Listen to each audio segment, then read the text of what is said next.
Well, with the 3 new artifacts added to the CAPY GACHA, I've seen a lot of people asking which of these 3 they should be going for. And where I've always said before, you want to make sure you unlock all of these to get those passive stats, there is one that seems to be performing a little bit better than the others. Now, we have had these things for a little bit, which makes it easier to kind of have a little bit of data behind this, and I did go through and look at every single weapons group on the Discord to see what people were suggesting. And the main one you're going to want to get is going to be the Pangu X. Now, there is one exception on this, and that is for the Star Staff users. This is where the Zingtian is going to be the better one to go for you, because that's going to be all around building around the fire. Now hold on, I know what you're thinking. I am a Whisperer user, and even maybe you Angel Bow users out there, you may be saying, why not the Flying Knife? And I will say, the Flying Knife, I do believe it can put out more damage than the Pangu Axe, but you really have to have that perfect combination of skills. Now, as far as the order I would unlock these things to go and get the passive stats, I'd probably go Pangu, Flying Knife, and then the Zingtian,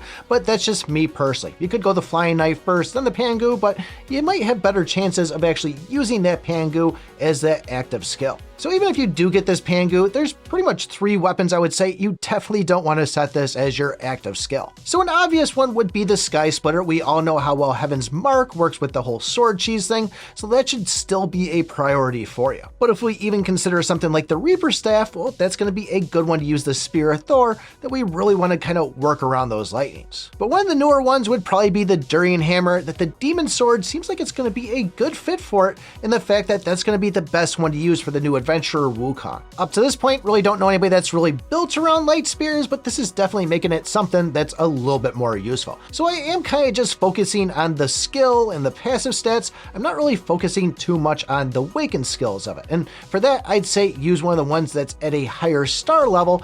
Although one of the ones I really like is the Demonic Eye on this. The fact that once we go and run into, say, an ability upgrade inside a chapter, which by the way, we've made it to chapter 172, this is one where if you don't see Shock Discharge, this will allow, I think it was 15 rage to be deducted every single round, and this thing's kind of helped me push pretty good. But either way, I think we're getting a little off topic there, so I think the best thing for everybody is Pangu Axe, unless you're running that Star Staff there. But I guess let me know what you guys think. If you want to know everything about this update, take a look at this video right here.